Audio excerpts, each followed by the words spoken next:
Tira lolo. Malaki-laki ka na sana. Ayun. Naka-ate-ate. Ayun. Guys.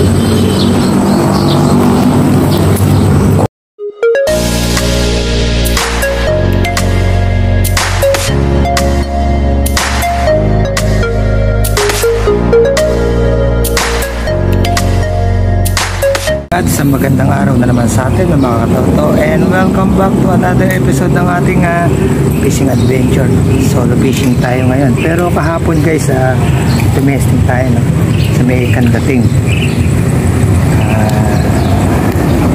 Isang magandang balita. Meron na nagpalit daw na tumatat kay katoto, no? Kwento ko lang. So kahapon nga guys, dumating ating bisita, no, galing ng Pasig, sila Cobra, si Kuya Alvin, shoutout sa iyo dyan.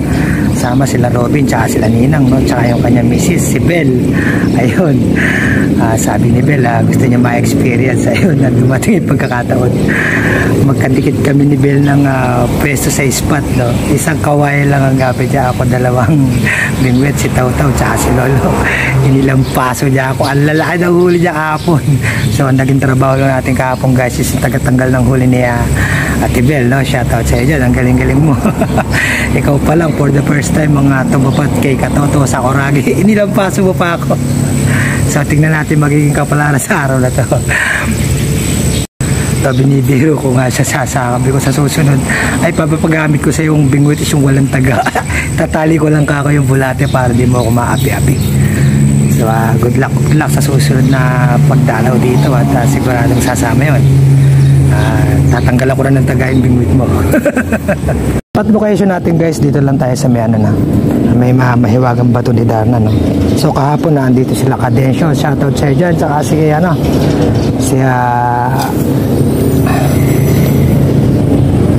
yung kanyang bayaw na si Brad Pitt. So dito harvest sila, kaya lang mga pandaing na roon, no? May pailan-ilan yung good size nilang tilapia. So try natin ngayon kung mapapakain natin yung mga good size ngayon dito, no? So doon sa may kabilang spot na ganun din ang naging sitwasyon, no? Pakarami mga rohong itmol.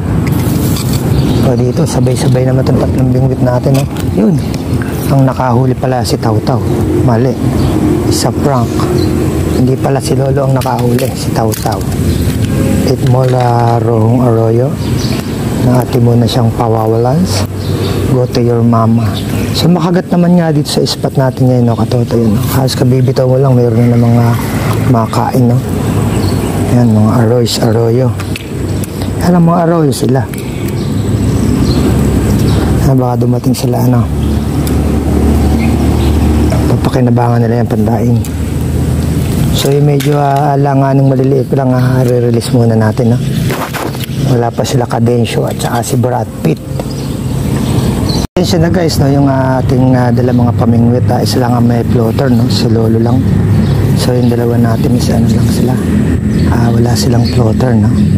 So yung paghatak na lang abangan natin. So far sabay-sabay naman silang kinakainan, no.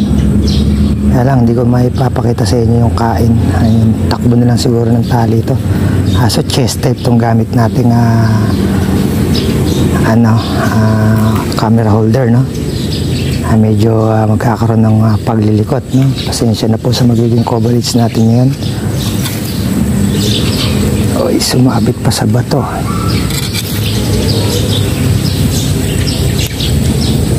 Guys, nagkaroon ng biglang interruption, no? So nahatak na lang natin si Lolo, nakahuli ng, kaya lang mga arroyo yung dumadating, oh. Maitim na arroyo. Tapos wala tayong dalang cooler, no? Peacekeeper lang tayo na fish net. Yan, so far from tatlong huli na tayo.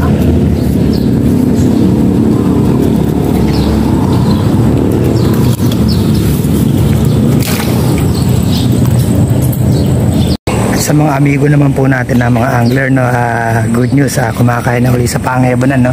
Harvest kami doon kahapon, so bumalik ngayon si Kananay. Shoutout Betchay TV, sa Pangaebonan si Kananay. So harvest kami kahapon. Ang bidang-bida, ang super panalong si Ate Bel. Congratulations. Sa susunod di ka na makakapurma sa akin, tatanggal ako ng taga-imbingwit mo. Tatali lang natin yung bulate para hindi tayo nasasapawan. So far dito okay pa naman yung spot. Ginigising natin ang mga isda, ang sumubangon sa mga Gloria. Malakas yung hatak kay Dikong. Ay, ayun pa si Lolo. Uy, dinahuling kay Lolo. Si Dikong lang nakahuli. Tilapia ang ano na to, rake. Hindi na puruhan yung kumain kay Lolo, no? Sumibad na dun. Kaya lang mas malalaki guys ang nasa Pangaebonan, no? Good size dito, pampangat dito okay na rin to, pampangat, pangatlong init, lapit lang dito. So yung sa Pangaebonan, travel pa tayo dun, no? 5 kilometers papuntang Pangaebonan mula sa ating location. Tumatawag si Kananay, nanunungkit daw siya ng ayungin dun, no? Manali si Cobra, doon ngayon kasalukuyan nanunungkit ng ayungin si Kananay. Kahapon walang dumating ayungin. Ngayon si Kananay nanunungkit daw ng ayungin dun. Kakasabay-sabay pa kayo talaga, ha? Hindi napupuruan si Lolo. Sumapit pa sa tansin ni Dikong. Itmol pa. Datingan na kayo mga malalaki. Solo natin ng kahapon marami nagpwesto dito guys, no? Kaya lang sila Cadensyo ang nag-harvest na mga rohong daingin.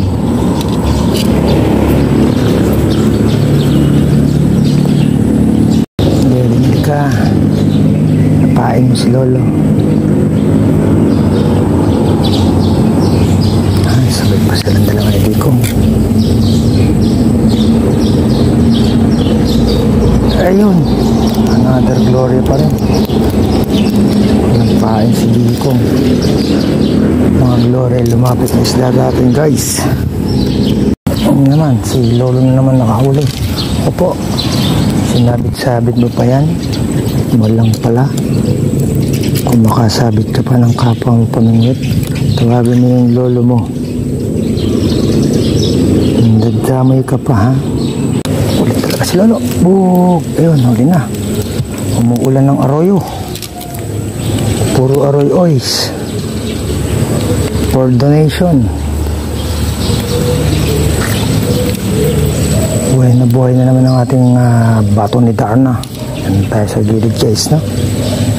Yan, new set na mga pagsubayan na mga katoto. Mga ibang klase naman sila ngayon. Dati mga orig na tilapia, no? Mga good size ngayon, mga sila, arroyo oys. Ang bilis na ng kagatan ng arroyo.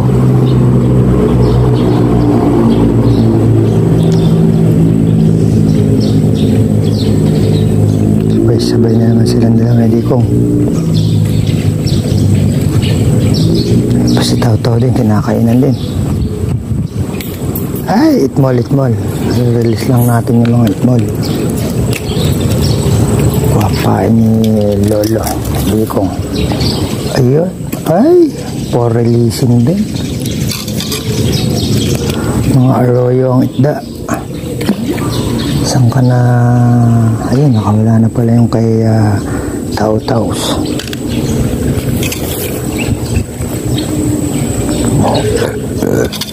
Pain muna tayo guys.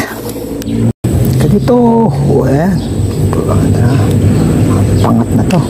Pamaksiw. Yan si Mega Tao-Tao.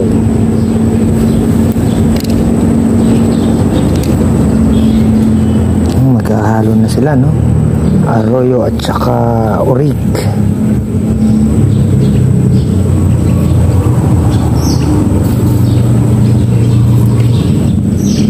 Nanganing oras na tayo para balikan natin si Kananay na tumatawag ng rest back. Ito ma-harvest daw ngayon sa Pangebonan. Guys, excuse me po. Buhay na naman po ang ating spot sa may Kandating, no? Small si Dikong. Pinupugpug lang si Dikong. Ang kanayin na si Dikong. Ako po, maliit na burasi. Malaki ka muna, guys.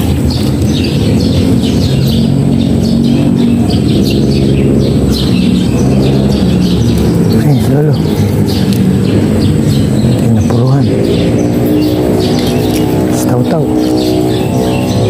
Sabay-sabay. Mga itmol. Mga itmol ang kumakain, guys. Tira, lolo. Malaki-laki ka na sana. Ayun. Naka-ate-ate. Ayun. Guys. Kuha na yung ate. Hintayin na lang natin yung kanyang mga magulang.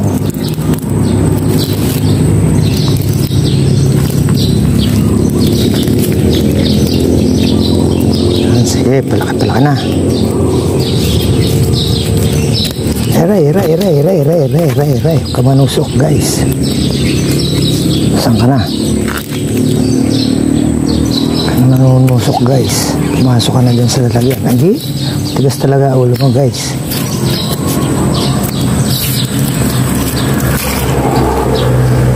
Kanang, guys.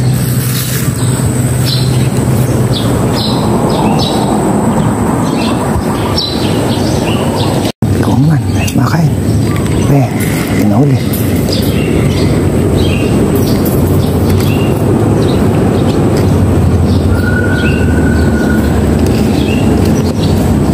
Limited lang ang ating pamain, no? Bago tumaubos, makarami na tayo. Lolo, tira uli, lolo. Uli si lolo. Tirahin mo na yung ate, lolo. Ay, nanay na.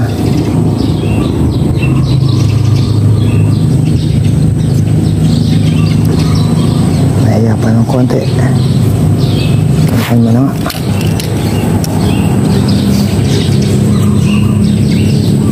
Si Taw-Taw.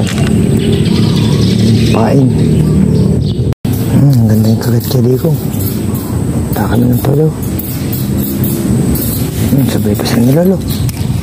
Ay, ayungin yung kay lolo malaki. Malaki na ayungin si lolo.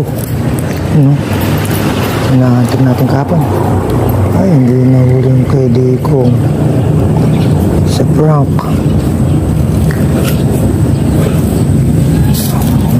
Ayungin. Huwag ka na malaglag.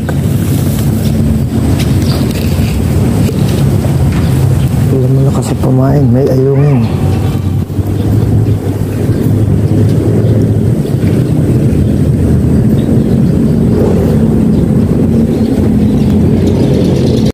Spot natin, guys, na still malalim pa rin, no?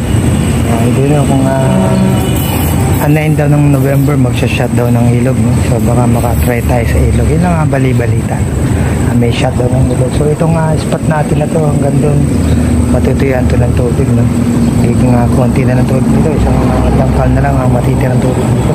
Abangan natin yung pag-shutdown sa ilog. Baka harvest tayo doon, no? Kilo, sumaga kasi ay! Hindi na sa port, sumabit sa bato. Akala ko, sta na. Hindi siya napuruhan, guys. Ganda na naging takbo. Takbo ng boro. Ngayon, naubos na natin kumain.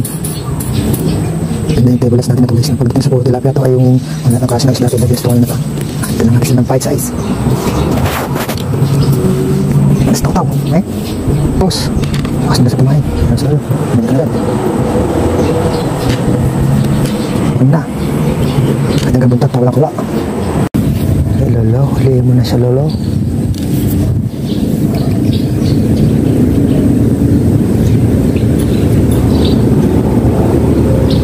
Kung nakuha na yung pamain kay lolo, ayun pa. Agad pa siya. Baka sakaling lolo rin to. Si Lolo Jose. Kaso pa hinto-hinto. Mukhang hipon. Ubos ang pain ni Lolo. Nagdali na ng hipon.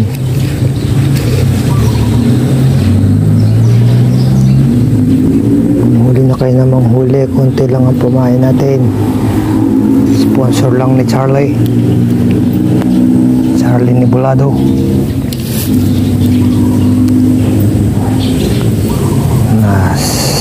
Tali ang ating mga pamain. Lolo lang ang pag-aasang laging kinakainan ng maganda.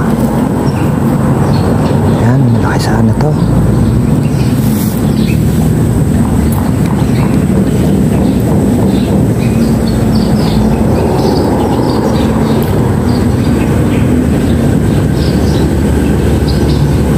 Palunok na natin.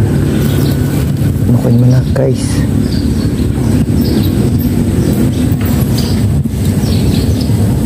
Binubugbog tayo ng mga paro-paro G. Mga hipong swahe. Tatlo na yung nakakawitan natin swahe. Nire-release natin kasi nagiging silang ulang gutang. Pagka naging ulang na sila, huli na natin sila. Suwahe pa lang sila ngayon. Suwahe. Guys, dalawang mulit na lang ating pamain. No? Gustuhin man nating sumunod kay Kananay. Hala na rin tayong pala. Running out of table lots. No? Masyadong malakas kumain yung mga dito. Mga small na mga isda. So far, mini-maintain lang natin sila para meron sila nakakainan. No? Pagdating-dating naman ng mga dito. Mga isda. So pagka nakachamba tayo, nakakasulit tayo agad, no?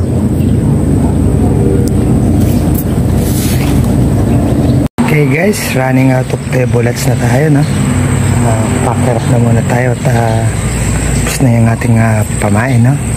So inaano lang natin siya, monitor lang ng ating mga spot, no? So pagka nakapalapit na naman ulit tayo. So for ngayon yung mga lumapit na mga isda, mga Gloria pa, no? Pahintayin na lang natin yung pagbaba pa ng tubig, no? Tsaka medyo paglabo. Masakote ulit tayo ng mga dito, mga malalapad, no? Yan na yung huli natin sa ngayon guys, no? Meron tayong pananaon natin sa ating gulay. Kaya pamamahagi na lang natin sa mga may mga gulay, no? Tansahog. Kaya na to. So, konti lang naman yung ating bullets na nakuha, no? Hindi rin tayo pwedeng sumunod si Kananay yun. Tumawag si Kananay at humaharvest sa ating spot sa Pinak. So yung mga natin dyan, no? Nakakalam na ating spot doon. So wait tayo. Ando na si Kananay, nag-harvest na. So that's it muna po tayo for today, no, mga katutot. Maraming pong salamat sa patuloy yung pag-support at pagsubaybay sa ating munting channel, no? Sana po hindi kayo magsawa. So hanggang sa muli po, paalam muna sa ngayon.